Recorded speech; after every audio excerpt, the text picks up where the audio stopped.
Hello friends, let's understand convex mirror in this video. But before we draw the ray diagram for convex mirror, we need to understand main four rays for convex mirror, right? Once you know the main four rays, as we did in concave mirror, you can draw the any ray diagram, and to form the image minimum two rays are required. So for any ray diagram you can select any two rays and draw the ray diagram. So first of all I will teach you how to draw a convex mirror, right? So let's take the measurement. We can take any measurement. Here I am selecting 8. Why 8? Because we used to draw with the 8 measurement in concave mirror. So I am selecting 8, right? So I stretched my rounder for 8 centimeter, then I drew the temporary line on 1.5 so that my mirror will be bigger. There is no rule for that. You can draw at 1 centimeter, 1.5 centimeter. Don't go for 2 because it will be too much. Don't go for 2. 1 and 1.5 is enough.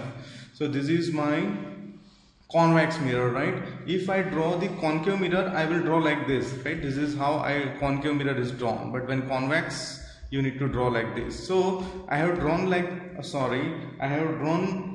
let me draw again. I have drawn from this side, so I will my C, my F and my P will be here. Let me show it to you, right? I will do the dot at 8 centimeter, 4 centimeter and here P, right? Now I will remove this temporary line,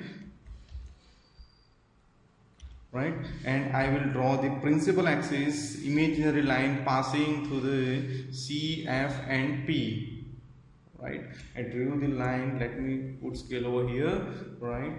It's my temporary line. This is my pole. This is my F, principal focus. This is my C. Now you need to understand main four rays, right? Now you understood how to draw the convex mirror. So in this you have to apply different rules. So let's start with ray number 1.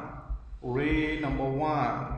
So ray number 1 is when you draw the line parallel to the principal axis. You draw the line parallel to the principal axis. Let me use the another color pen so that you can view it clearly.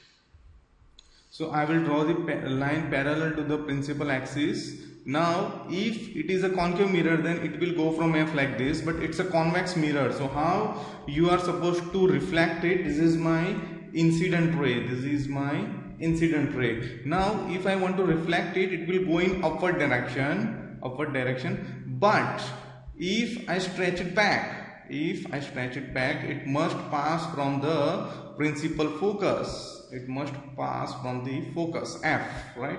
So you need to arrange scale like that. It should look straight. Now it is perfect. So it will reflect like this. But you need to show that if I stretch it in backward direction, in reverse direction, then it is going from F. You need to show that, right? So that's why I will draw the line with gaps, right? And it should be in straight line, right? So it should look better, right? It looks better. Now what some students do, they reflect it like anything and then they put the scale like this from here, so it will not look straight. Suppose if you have done the reflection like this and if you draw the dot line like this, it will be wrong, because reflected ray and this is stretched line should be in same direction. This is my reflection, right? Ray is not going here, but I just need to show that if it is stretched from backside, it will pass from the F. So this is my ray number 1. You understood? Parallel to the principal axis, it will be reflected in upward direction such that if I reverse it, it will pass from the F. So this is my ray number 1. Now ray number 2. Ray number 2, right? Now I will draw the ray number 2 for you. What is ray number 2? So in this, the ray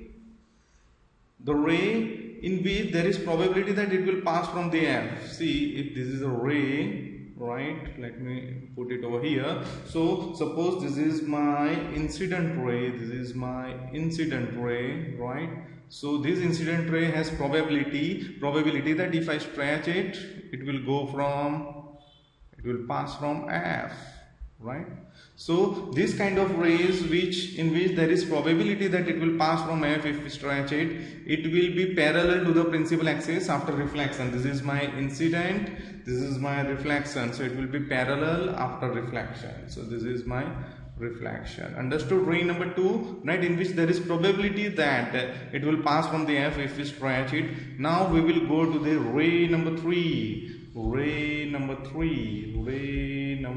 3. Now in this, the ray in which there is probability that it will pass from the C if it goes ahead, right? So let me show it to you, right? And now we will draw the line with dot, right, with gaps. So there is probability to pass this ray from the C, then incident and reflection both will be in same direction. So this is incident and this is reflection.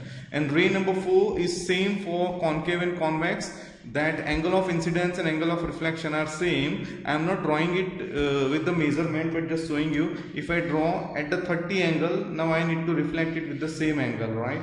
So angle of incidence, that's theta I, and theta r must be same, right? So this is ray number 4. So let's revise once all the rays. Ray number 1, in which it is parallel to the principal axis, it will reflect as if it is stretched from backside, it will pass from the F. Ray number 2 will be the incident ray will have the probability that it will pass from the F, it will be reflection will be parallel to the principal axis. Ray number 3, the ray which has probability that it will pass from the C, if it is stretched, then it will go and come back in the same direction. And ray number 4, in which angle of incidence and angle of reflection are same. So if you know this basic 4 rays, and you can note down in your notebook if you want to note it, then you can draw any ray diagram for convex mirror. Thank you so much for watching this video. See you in the next video.